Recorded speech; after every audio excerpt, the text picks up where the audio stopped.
back into the opening scriptures that I brought out earlier, just to re-establish those before we go back to Susanna. Exodus chapter 20. I need to do my grace lesson for real. I'm thinking about it too much now. Brother could repent now, be flying, bro. So he must minister up here. I think he must minister up here or something like that. He must minister, I don't know. But anyway, so let's go Exodus chapter 20 verse 16. Thou shalt not bear false witness against thy neighbor, right? So that's plain upon tables. You don't bear false witness against your neighbor. We're not going to bother going to Leviticus, but your neighbor is your own people. So the law is don't bear false witness against your neighbor. Let's find out the judgment for someone who does do that, right? So this is, hello, do you believe in the Bible? Yeah?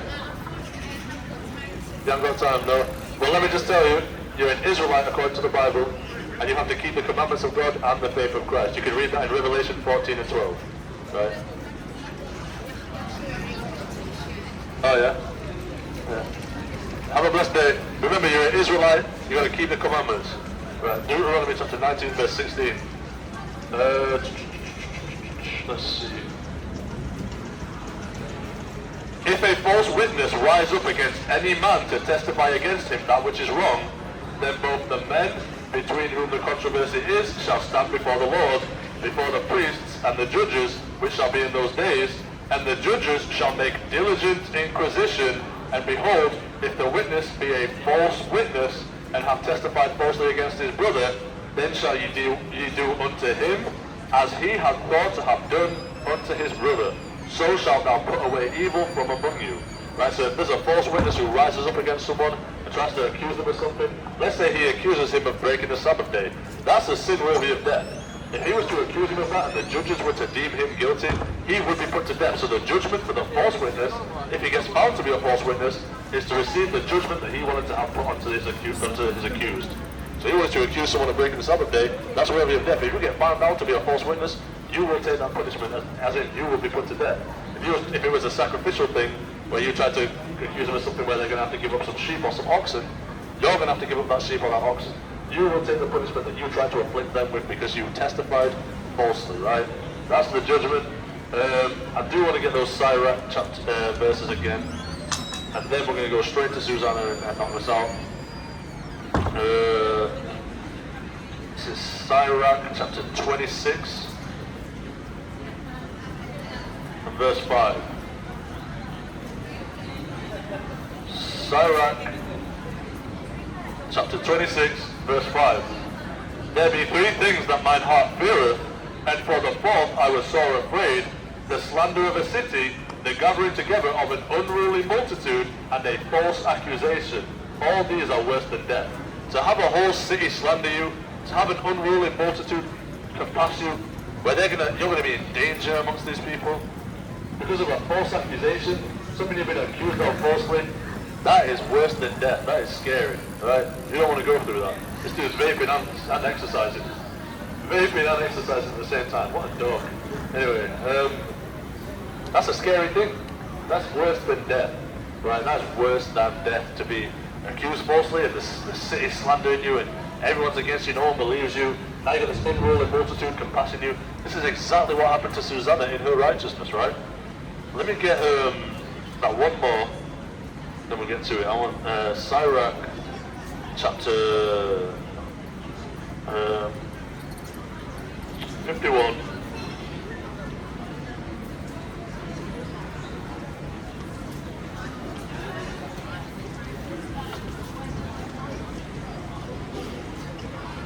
Sirach chapter 51 verse 6.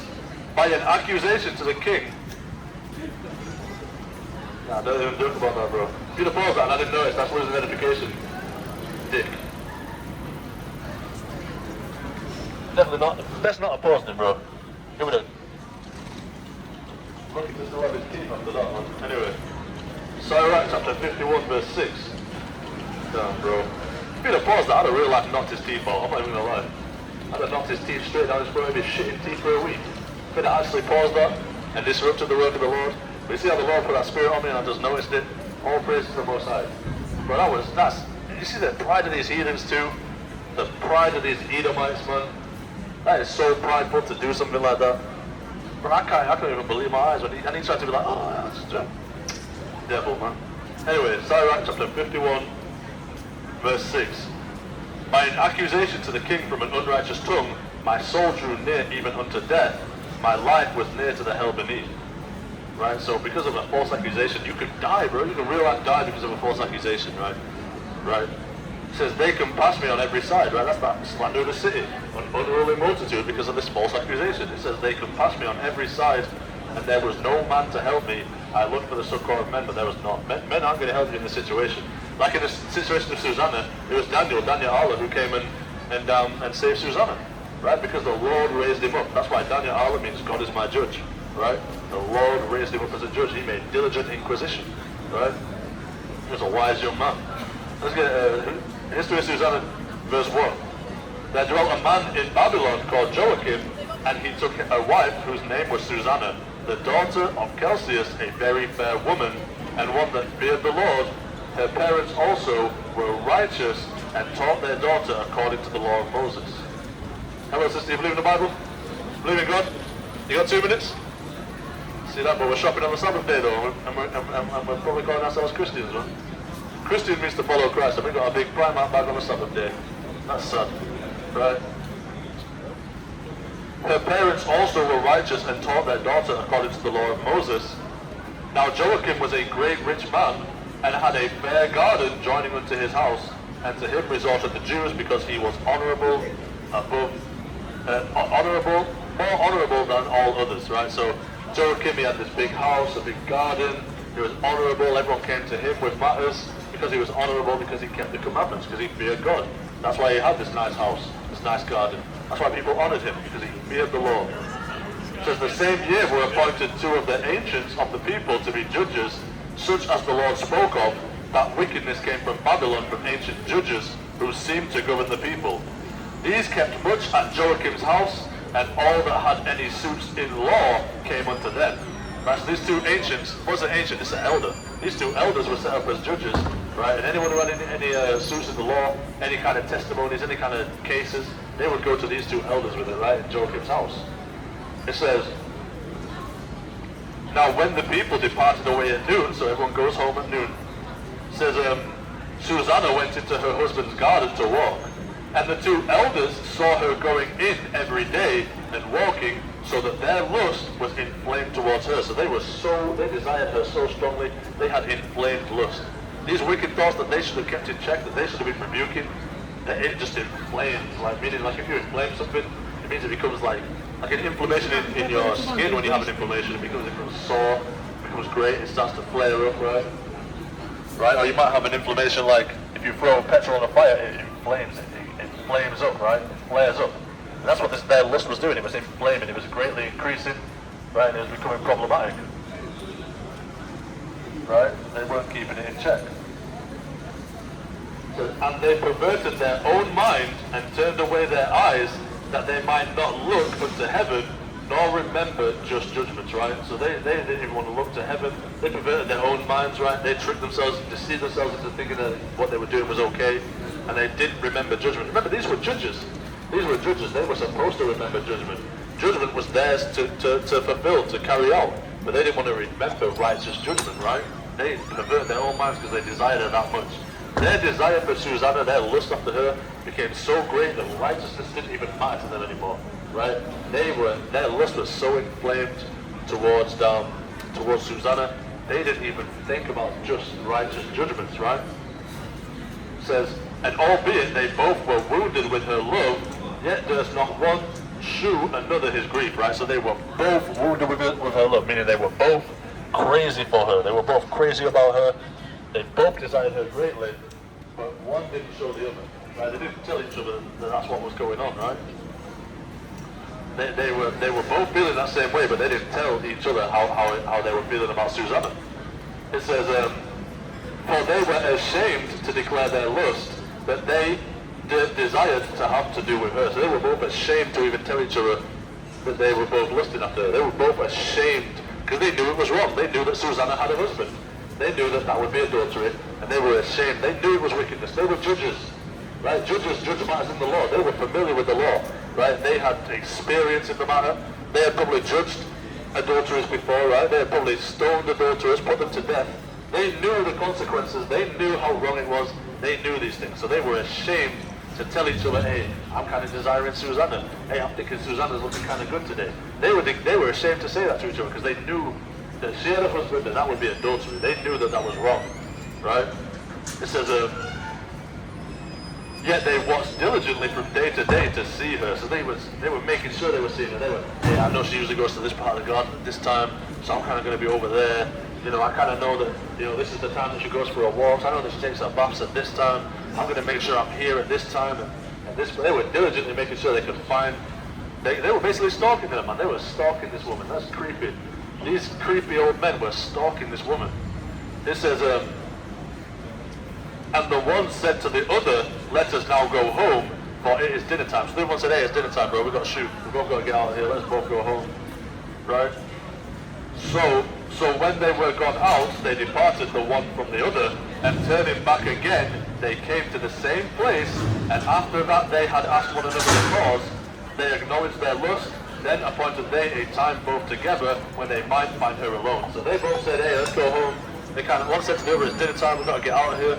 So they both went home, and then they came back to the same place, like, hey, what are you doing here, bro? And then they declared their lust. Excuse me, you believe in the Bible? Yeah? Do you know who you are according to the Bible? You're an Israelite, bro. See that? Everyone believes in the Bible, because it sounds good. But do we really believe in the Bible? I don't know. Probably not. I know if I was to see someone teaching the word, especially if they're teaching the truth, I'd stop, right? I'd stop and listen. I'd stop and ask questions. I'd stop and learn. If they were teaching the truth, if they're teaching Christianity, I'd probably keep on walking or rebuke them. You know, but if they're teaching the truth, I'd probably stop and listen. But anyway, it says, so they basically left, and then they both came back, found each other in the same place, and then they were like, look, the jig's up, I gotta tell you. And then they both told each other that they desired Susanna. Verse 15, and it fell out as they watched a fit time, she went in as before with two maids only, and she was desirous to wash herself in the garden, for it was hot. So it was a hot day, so Susanna wanted to take a bath in the garden, right? It says, and there was nobody there save the two elders that had hid themselves and watched her. Then she said to her maids, bring me oil and washing bowls, and shut the garden doors that I may wash me. Right? So she's telling the maids to go away, bring me my washing stuff, and then dip. I'm gonna wash. It says, and they did as she bade them, and shut the garden doors, and she went out and went out themselves at privy doors to fetch the things that she had commanded them, but they saw not the elders because they were hid. Now when the maids were gone forth, the two elders rose up and ran unto her, saying, behold, the garden doors are shut, that no man can see us, and we are in love with thee. So they pulled up on her, they said, look, the garden doors are shut, no one's going to see us, and we're in love with you. Right? They declared to Susanna how they felt, right? But then they say, therefore consent unto us and lie with us. So they said, hey, they told her, hey, look, the doors are shut, there's no one here, you're kind of trapped, we love you, you're going to have to consent and lie with us, right? Say and lie with us. Who's that? Some spirits out here, man, some demons. Anyway, they said, hey, you're going to have to lie with us, right? They're saying, look, the doors are shut, this is how we feel, now lie with us, right? You've got no choice. They're basically thinking you've got no choice.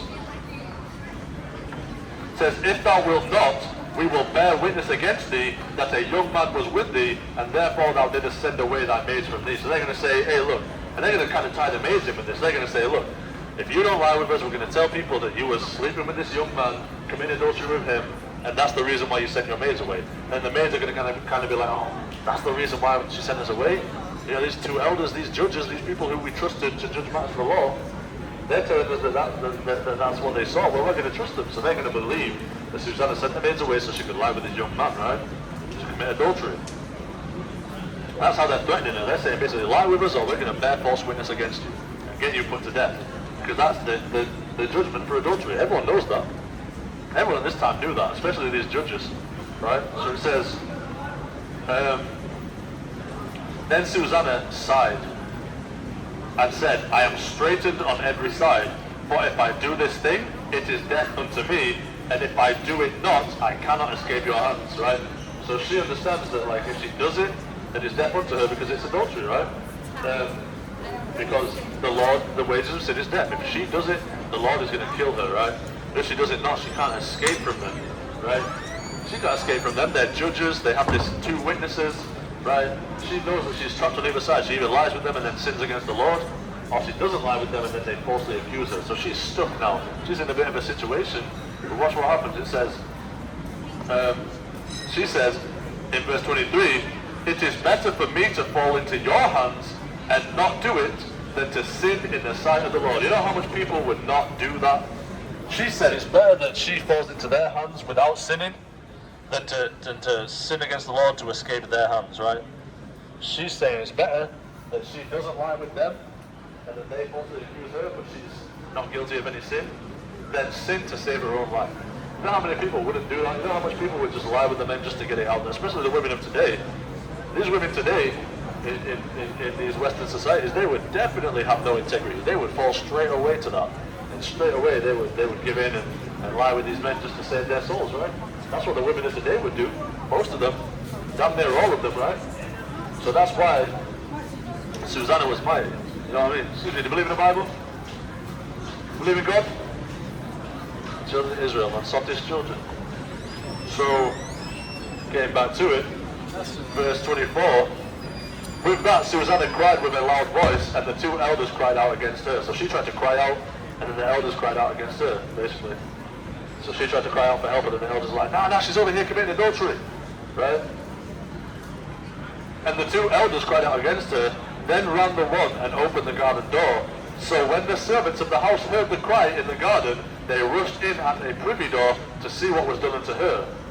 But when the elders had declared their matter, the servants were greatly ashamed. For there was never such a report made of Susanna. That's so Susanna's so righteous, there's never these kind of things getting reported of her, committing sin, breaking the law. So the servants were ashamed, like, damn, Susanna really committed adultery? And these elders, these people with reputation are saying, hey, it must be true. So these servants are grieved by this one. They're ashamed because Susanna, the Susanna that they serve is not, she's not like that. That they do service to, she's not like that. So they're greatly ashamed. They're like, oh, Susanna went off. Susanna's a whore now, right?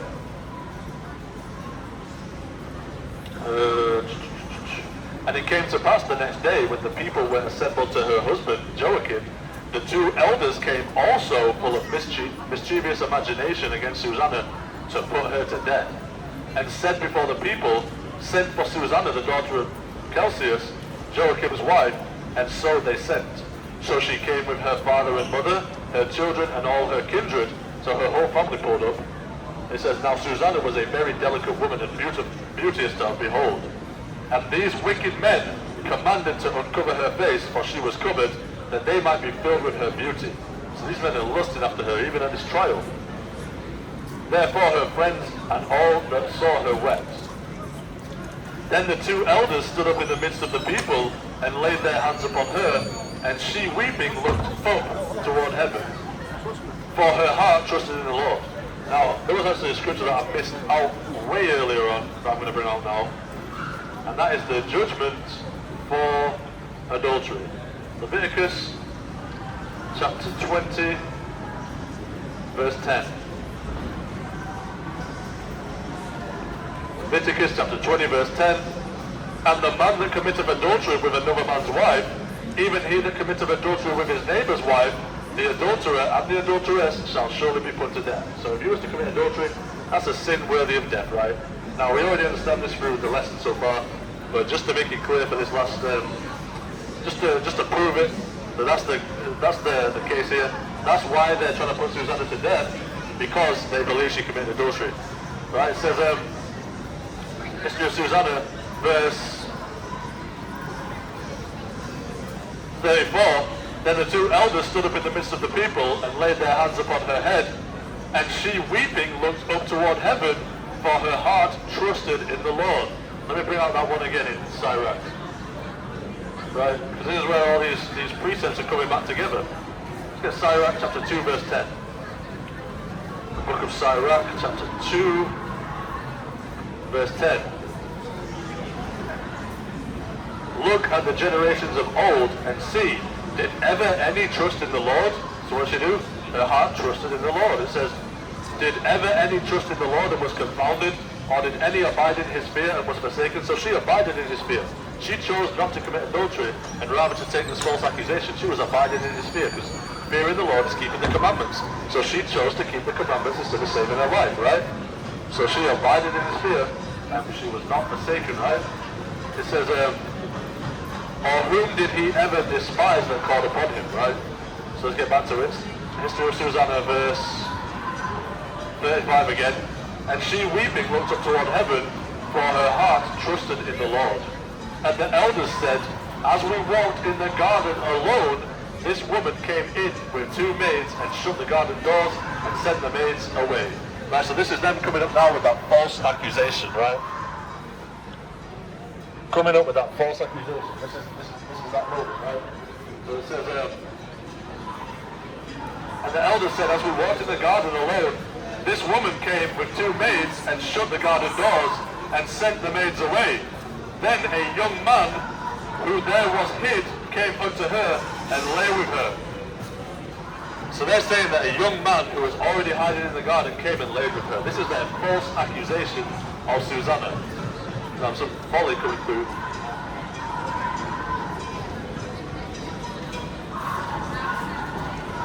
What's going on down there?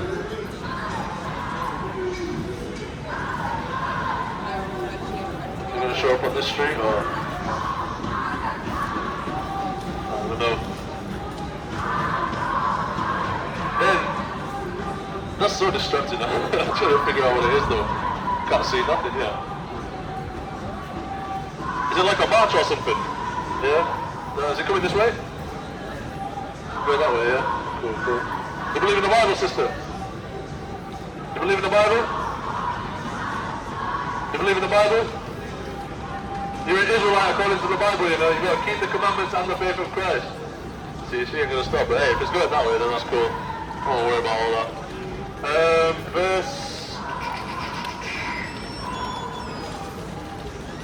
Verse 38. Then we that stood in a corner of the garden, seeing this wickedness, ran unto her. And when we saw them together, the man we could not hold, for he was stronger than we, and opened the door and leaped out. So they're saying that this man was stronger, so they could